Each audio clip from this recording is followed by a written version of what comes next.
Today's game was a very subtle dance for basically the entire game.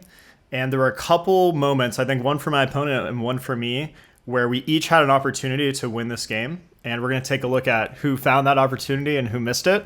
One interesting thing, too, if we just look at the time usage of this game, I think my opponent and I both had pretty good time usage where we went quickly in moments where it wasn't as critical. And then we also took some time to really think in critical moments. And you can kind of see that we both agreed where those like general times were. So that's kind of a little bit interesting as well. And I think my time usage the last couple of games of the series have been a lot better than before, where I used to get way too down on the clock. So let's jump into the moves of this game. So my opponent was 1850-ish.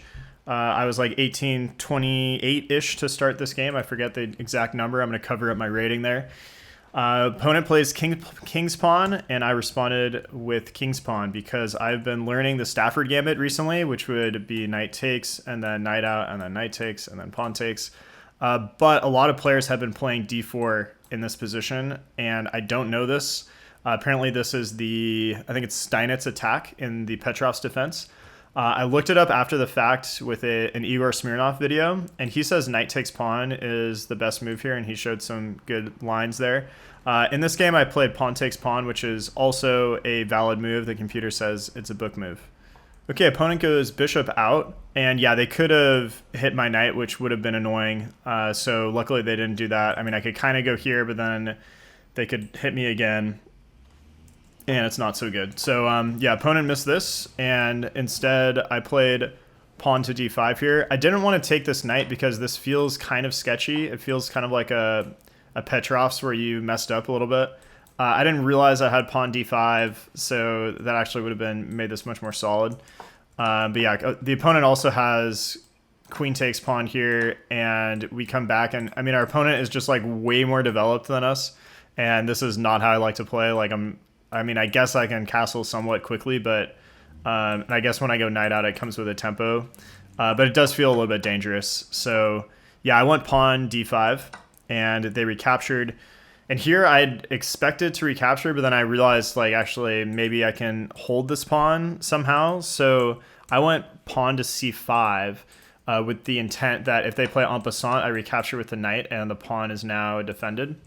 But the computer says go bishop out. I don't know that this is really that much better at my level. I mean, maybe they push, but you take, and I don't know. Play continues from here. I mean, if they go here, you can just trade. So anyways, yeah, we have pawn c5 in the game. Opponent castles. I go bishop e7. I really want to castle since this rook is coming out very quickly. And they go b4, and I go b6, just solidifying this. I want to make sure I keep this pawn defended by another pawn. Opponent pushes, and I go bishop b7. They go knight in, and I go knight takes, which is a mistake. During the game, I mean, I debated, I could take here, I could take here, I could castle. I forget my exact reason. I think my reasoning for capturing with the knight was basically I felt like this bishop was going to be really good long term.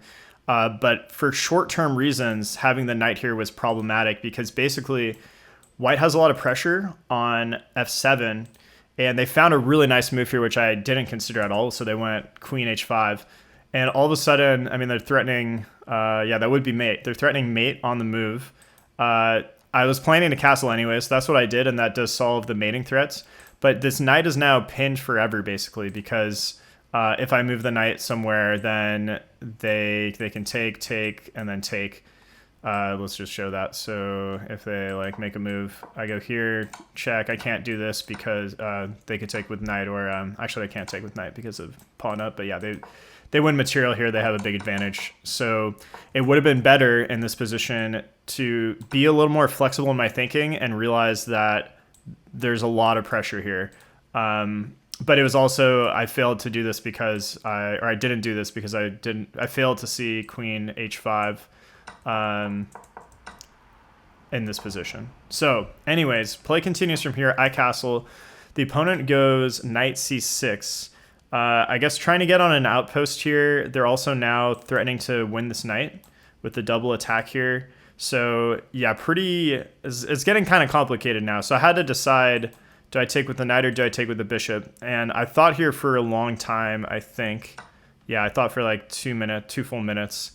And I eventually took with the knight with the idea of just basically that I would get better development. And then after they take with the bishop, material is basically even. Actually, I'm up a pawn currently. And then I can go knight to a5 and basically trade off these bishops. And like I should be fine. So this is my plan. And I just remembered the other part of my decision making here was if you go bishop takes, they can go pawn takes. And in my head, I was thinking I would play knight takes here. And then the problem is this bishop gets very active. I mean, you can go like rook here. But yeah, it just feels like this bishop is a very strong piece. I guess they could even go here. They're threatening mate. You might have to they might get some more mating threats. You might have to move more pawns. This bishop's coming in. It looks very scary here. So that was another reason why if I take with the knight, it basically leads to a position where now I'm actually forcing the trade of the bishops because they can't retreat because of my knight controlling these two squares. So yeah, we're getting rid of white's most powerful minor piece. Additionally, if you take and then go knight back, this does kind of work, I guess, but it gets really scary. I mean, they have an x-ray on your rook, so they're threatening to push this pawn and then win your rook. So you have to go here, but then like bishop is coming out. Okay, I guess you can take the pawn. So, I mean, maybe like this was technically slightly better. I'm not sure, actually. What did the computer say? No, computer said knight takes knight was best. So probably both were playable, but knight takes knight was quite a bit safer, in my opinion. Whoa, that was crazy. I hit the F key. Oh my god, what? What are these new things? I feel like you can do some like, like... Oh, there's like a delay though. It's hard for me to like time the drops. Boom, boom. Oh, I can't do like boom, boom, ka, boom, boom, ka. All right, whatever. Enough fun. I did another one the other day too that was like a boxing thing. Oh, okay, it's the letter B. Dude, they're doing some crazy stuff. This is kind of cool though. Wow, okay. If anyone knows more details on those, let me know. That's kind of cool. And basically trade off these bishops and like I should be fine. So this is my plan. They take, I take. They go rook out, and here I want bishop f6 with the idea of basically I want to free my queen from having to defend this bishop. So that's one reason for going bishop f6, but also this is an active diagonal. Also at some moment, you know, I might get like this sort of discoveries and things like that. So it felt like I was improving my position, and then I'm also getting ready to bring the rook out.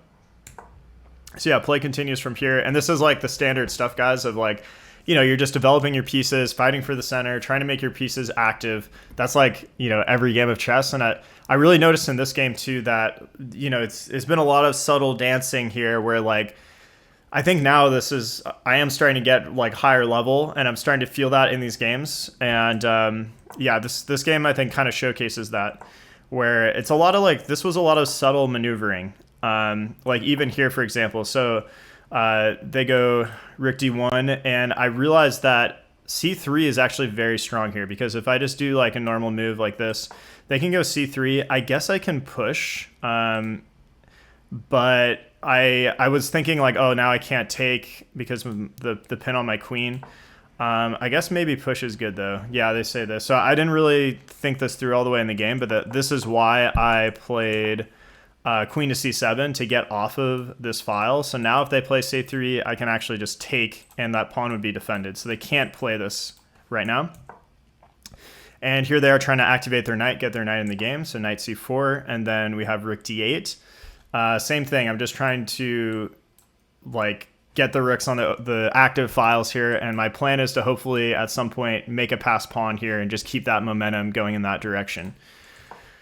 So opponent goes knight to e5, and I took, why did I take? I think I just felt like this knight was, oh no, I took here because I didn't want the knight to come to c6. It just felt like a pretty strong outpost.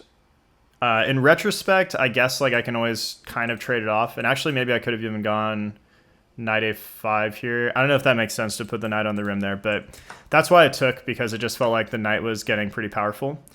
And now in this position, I want you guys to Well, actually, wait, let me check if my move was best. Okay, yeah.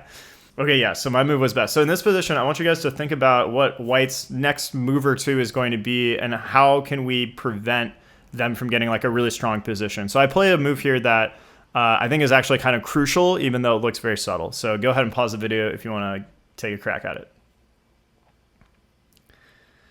So white is threatening to double up on the file and really claim the file. So for that reason, I felt like we need to contest it immediately. So like, yeah, if I let them double up, I can't contest this because they could, like, let's say I just make a nothing move. I can't contest this because now they're just winning a rook. I mean, maybe I could go like queen d7 first and then play here, but I mean, they can maybe like Alekhine gun, yeah, and rooks are like coming in. So this is very strong. So actually in this position, I think you have to contest right away, which is why I played rook e8. So now if they trade, then you get control of the file. So I think best move is for white to double up, which, yeah, the computer agrees. That's what they played in the game too. And basically from here, I mean, I can still take now. I think I did take. Yeah, I did take in the game. They recapture. The difference now is that even though they're currently holding this file, they aren't doubled up on the file. So it's not quite as powerful. Like they aren't threatening to really infiltrate. So yeah, here I just continued, like, let's get the pieces in. The knight's not doing anything. So let's mobilize the knight, hitting the b5 pawn. Now my opponent made a really nice subtle move here as well. So white to play, what would you play here as white to help defend this pawn, but also to improve your position overall and create some threats? So my opponent found queen e2 here, which was pretty nice, doubling up on the file and defending the pawn. Now they can't come check me right away because I can just take. So like if I make a bad move, they can't do this because, yeah, I can just take and it's defended. But long term, I mean, this is a substantial threat. So from here, I went queen to d7 because I would like to contest this file. I don't want to let them have control of this forever. I need to kind of like break the dependencies in my position. Like right now, I'm very passive and I'm just playing defense. And I think getting white off of the e-file and off of this back rank pressure will help me kind of liberate my position and like eliminate my knight being tied down to this and tied down to this and rook tied down to that and like queen tied down to that and all that. So that's what we played. Opponent goes a4 here because also with my knight move, or also with this queen move, sorry, I was double attacking the pawn. So they defend the pawn. And here, I mean, I didn't really know what to do exactly. I did actually consider king f8, which the computer is saying is the best move, but I decided to play h6 and just give my king some luft so there's no back rank issues in the future. And now the opponent jumps in. So actually, I felt like they should have played this on the last move, maybe. Actually, okay, I guess it wouldn't have worked. I could have taken. So yeah, this makes sense. And I was fearing this move before they played it because they do infiltrate and can snag this pawn. So I go queen f5 now, trying to just keep the queen like near the action. I have a little pressure on this pawn. But I mean, overall, this doesn't feel very good to me. I think white should have taken this pawn in this position. They played h3. I actually forget, why didn't they, I didn't look at this yet. Okay, so yeah, they didn't take here because maybe the rook gets trapped out of the game because I can go rook e8. And, oh, but no, yeah, I considered this in the game. So yeah, they could have blocked, and then if I take, they just recapture. And yeah, I mean, my only other move is like queen back because if I don't defend the rook, then they can win material here. So yeah, I think, yeah, probably takes, and I don't know. I mean, yeah, we keep playing chess from here basically. So yeah, I feel like they probably should have taken this because then they're going to have some pass pawn ideas later in the game. But our opponent goes h3 and I go queen f6. I forget my exact logic on this of why I did this. I think I was trying to get a little tension on the rook. Maybe I'm threatening king f8. I think those were ideas floating around in my brain. I can't remember if that was the exact reason why. But so yeah, the opponent goes rook e5 here. And they're kind of just like dancing back and forth for the next few moves. Now, there's a fancy move here that I considered that is actually the best move. It's not what I played in the game, but you guys can pause if you want to find the move for black here. So black to play. So the fancy best move is knight to c4. And this works because white can't take here because their rook is hanging. But I felt like I'd miscalculated it in the game because I thought after rook takes and then rook takes, I was like, oh, well, my knight's going to be hanging. But I forgot that after this, that the queen has to come down here. And so the rook would be, or the knight would be hanging. The knight would be fine. So a bit of a miscalculation by me, and I would have played it if I had calculated that correctly. But instead, I just didn't know quite what to do, so I just went queen g6 with ideas of like maybe I'm going to bring this knight over and like get some mating threats. I also still have tension on this pawn. So yeah. Also, guys, if there's anything you would have done differently in the game or have questions, like please send me a comment down below. Like, yeah, in this position, like, are there any other moves I should have considered? You know, like, well, I did also consider c4, but the problem is it drops d4. But yeah, it's starting to get tough in this position. So we had a bit of a repetition here, and I'm up a pawn, so it's kind of on me to push for the push for the win. So I don't want to repeat and get a draw by repetition here. So my best idea was knight f5 with the idea of like maybe knight h4 in the future, and then maybe even like g6, and then I might have like some forking ideas or just like mating threats. So the opponent tries to cement the rook on e5. Okay, and here I went queen h4. And now why don't you guys pause and think about what you would play as white? What's the best move for white here? I think they have a strong move. So I blundered my knight. Yeah, I just blundered it. I realized it like right after I dropped the queen, like maybe 1 or 2 seconds after, like, oh no, I just blundered. Because yeah, I was just too focused on like going in and going forward. But luckily, if you notice our clocks now, the opponent was starting to get a little bit low on the clock, so less than a minute. And they pretty quickly just went for the check, and I had a huge sigh of relief. So yeah, I blundered, and they had a missed win here. I recaptured, they took with check, I come up, and now they go queen e4, and I had a brief moment of panic where my knight is pinned, the knight is undefended. You can't go queen h5 because they're going to fork you. You also can't go queen f6 because they're going to pin it and win it. Oh, they say this is good. Oh, no, this is the wrong move. So the only move here is g6, basically, at least that I see. And so, yeah, I played g6 in the game, and the opponent went f3, queen f3. And then now I felt like I can finally go in and get some initiative. So just to like analyze our position for a second, we're up 1 pawn. The opponent's king is a little bit more vulnerable than ours. We have the knight more nearby. The queen's going to get some checks maybe. The bishop is like totally shut out of the game, at least for the moment. Our king is somewhat safe, and maybe most importantly, our opponent only has 20 seconds on the clock left. We do have 10-second increment, but still, like, that's pretty low, and I have like 2 minutes on the clock. So yeah, at this point, I'm trying to apply some time pressure. So I'm not going like crazy fast, but I am trying to like, you know, just keep that pace going. So I go queen e1 check. King comes up, and I didn't see anything like really concrete here of how I could like vanquish the opponent. But actually there is a really strong move here. So why don't you guys pause and just think about like what would your plans be here as black? Like maybe you can come up with a couple of different ideas for how to try to take advantage of white's position. I think there's a couple of different ways. There's 2 main different weaknesses you could attack.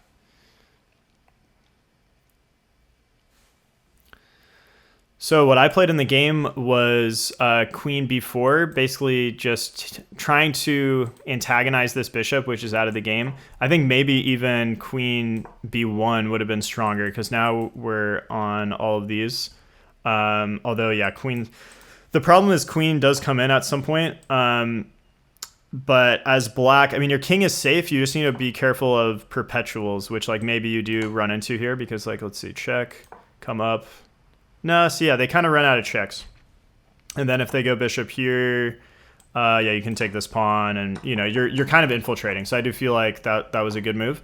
The best move according to the engine. So yeah, you could come here, you could come here, come antagonize this weakness on this side of the board. The best move according to the engine was knight to e3 because this check is super strong. basically, is the reasoning. So if white is actually basically in like Zugzwang here,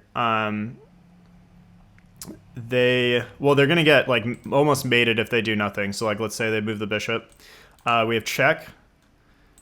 The knight is controlling both of these squares, so the king has to go back. Yeah, you can see the computer says the queen should give it up. And what happens here is that white just like loses their queen. So even if you go here, same deal. You have check, discover check, and even if they block with the queen, you're winning the queen. So yeah, this was very, very strong to get this knight here on e3. There's also a book. Actually, let me grab it. I think I have it. There's a book called Improve Your Chess Pattern Recognition. It's by, I think it's a Dutch author. And I haven't finished this book. I've only read one chapter of it, but the first chapter is all about getting a knight onto, from white's perspective, it would be d6, but in this perspective, it's a knight on e3. And basically, it's about getting the knights kind of on the 6th rank because they control so many squares in your opponent's territory. So getting them on an outpost on the 6th rank. And he calls that an octopus knight. And yeah, here you can see like it's just devastating. So even like the computer says like you need to kind of make some space for your king, but you're still really in trouble here. You're losing the pawn. And actually, this was a nice line. Let me see if I can turn off. Well, okay, I'll just show you guys. So you can actually trap the bishop here. And white can play for some counterplay, but you basically just win the bishop. So I don't know that I would have found that in a blitz game, but yeah, this is a good concept to remember. Getting a knight on the 6th rank, pretty strong. So anyways, in the game, we have queen to b4, and our opponent still only has 30 seconds on the clock. So they've been really, really under pressure for a long time now, having to find moves in like 10-second increments. But play does still continue from here. So opponent goes pawn to c3. And what do you want to play here now as black? So yeah, the pressure finally got to them. They finally cracked, and this bishop is actually just hanging. So we just take the bishop, and now we have a crushing position. And so they've just simply blundered a piece. You know, I think it's just they were under pressure for so long. They recapture, and I recapture. And here, I think, yeah, they ran out of time here. They probably should have, instead of recapturing, played for like some sort of perpetual, like maybe here. The problem for white here is that they actually just don't get a perpetual because we can always cover up with the knight. So I had calculated this in the game that like, okay, I can always just shield up and like I should be somewhat fine. So yeah, this was a nice little win. And we're continuing that journey. So this bumped me back up to 1847. So this was pretty good. I mean, I'm getting back into it. I haven't played for many months, and I've done like 3 or 4 games recently, and I've had 2 or 3. I can't remember if I'm 2. I think I'm 3-1. So I think I'm doing pretty well. I feel like my sharpness overall is pretty good. If you guys have any suggestions for me of how I can improve, or also for the series, if there's anything you guys want to know more about, learn more about, let me know down in the comments, and I will see you in the next one. Thanks a lot.